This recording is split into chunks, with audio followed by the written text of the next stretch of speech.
Hello everyone, this is Adish. I'm a grade 10 student from Mumbai. So today's problem is chef and the wildcard matching. The problem code is toString. The difficulty level of the problem is cakewalk. And the only prerequisite you need to know to be able to solve this problem is the basics of strings. So before I explain the problem statement and then move on to the solution, I encourage you to pause the video now and to go to this URL and try this problem on your own.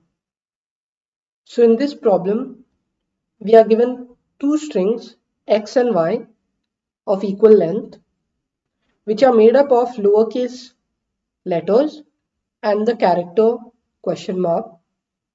And we need to know whether the strings x and y can be matched or not. And two strings x and y can be matched if each character in those two strings are equal, and this question mark symbol can be substituted by any single lowercase English letter for the matching. So for example, let's say that there are two test cases and these are the two test cases. In the first test case or in the first example, we are given x is s question mark o r question mark, and in the second string is y, which is s c o question mark question mark. So now we need to check whether the strings x and y can be equal. So they are the same at the first position. So these two characters are equal. Then at the second position, this question mark can be replaced for C. So these two are equal. In the third position, these two O's are equal. In the fourth position, this R can be replaced for question mark. So they are equal. I mean, the question mark can be replaced with R. So they are equal. And in the last position, both are question marks. So we can replace both of the question marks with any single lowercase English letter. And hence these two strings are equal.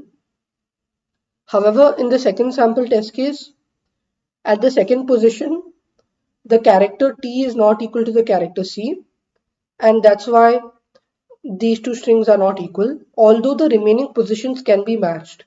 So for example, O will be equal to O, this R will be equal to the question mark, I mean the question mark will be changed to R and these two will be equal, and similarly the last characters will be equal. However, the T is not equal to the C and hence X and Y cannot be matched. So our output for this sample test case will just be yes and no, and you can verify that this is the correct output. So basically in the input we are given an integer t, the number of test cases, and for each test case we are given the string x and the string y, and for each test case we need to print a single line with the word yes or with the word no. So this is the problem statement. Now let's make some simple observations which will help us to move to the final answer. So the first key observation to solve this problem is that when are two strings x and y equal, they'll be equal precisely if they have the same length and if every character in the first string is equal to every character in the second string. So in this problem, we are actually given that string x and y are of equal length. So we know that the lengths are equal. So what we essentially need to do is we need to check if every character in the first string is equal to every character in the second string, and that basically means we iterate over every position. So for all I going from 0 to the size of the first string minus 1, we'll iterate and we'll check if the character at the ith position is the same for x, for the string x and the string y. Now, how do we check if two characters are equal? We can't just do x of I equal to y of I, because we have a special character which is the question mark character. If we didn't have the question mark character, then this would be our answer. We would just iterate over each position and check if the two characters are equal. However, we have the question mark, so that will change our evaluation of whether two characters are equal or not. So two characters are equal or not can be easily verified by considering two cases. The first case is that neither of the characters are a question mark, and the second case is that at least one of the characters are a question mark. So let's consider these two cases. So in the first case, if neither of the characters are a question mark, then we just check if x of y equal to y of I. So if x of I is equal to y of I, then we know that these two characters are equal, otherwise they are not equal. And the reason why this is true is because if neither of the characters are a question mark, then this means that both characters are lowercase English letters, and hence we just need to check whether they can be matched in a normal way. However, if at least one of the characters are a question mark, this means that we can always match them, so they are always equal.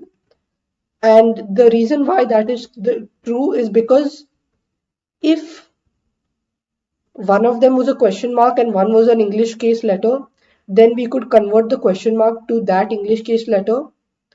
And similarly, if both of them were question marks, then we could convert both of them to a common English letter. And hence, we can see that these two characters will always be equal whenever one of the characters are a question mark. So this is essentially the whole problem. We will iterate over each position and use these two cases to check if the two characters are equal at that position. Now, if we get any position where these two characters are not equal, then we'll know that the two strings are not equal, because like that's the basic definition of two strings being equal. So now that you have understood the logic behind the full solution, you should pause the video now and try to code it up on your own. So now that you try to code it on your own, let's look at my code. In my code, I basically first taken the value of t, which is the number of test cases. Then for each test case, I taken the strings x and y, and I use a len variable to store the length of the string x, because we know that the two strings are of equal length.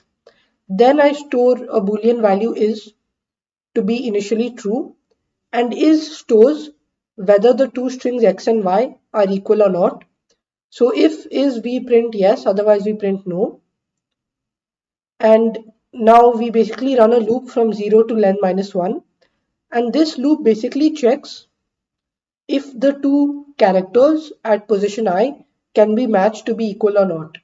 So for that we use a boolean variable r equal, initially set to false, and r equal basically stores if x and y are equal at the ith character, and we use the new rules of wildcard matching, which basically includes the question mark character. So using the same logic I just described, if either of the two strings have a question mark, then r equal is true. Otherwise, r equal is set to the boolean value of x of y equal to y of I. So this is a useful trick to assign r equal, because x of y equal to is equal to y of I will either be true or false, and that value is basically assigned to r equal. So instead of writing it instead of making two conditionals, I just put it in one line, and this is a useful trick which you can take away from this problem. So now if these two characters are not equal at the ith position, then is false, because the two strings are not equal. And that's basically because we know that if the two strings differ at any position, then they are not equal. That's why if the two strings differ at this position, they are not equal, and we set is to be false. And that's basically the whole code. So before we submit the code, let's analyze the time complexity. So the time complexity for our code is just len, maximum value of len, into the number of test cases, because the only loop we are doing is len times, and this will basically be 10 operations into 50 times, so that's about 500 operations. So this means that our code 500 operations easily will work in the time limit, which is One second. So I'll just submit this code to see that it gets accepted.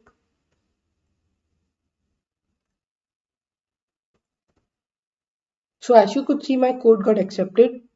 I hope you like this problem and my solution to this problem. Now that you have seen my code and the whole solution, you should try to code it up on your own and submit your own code on CodeChef.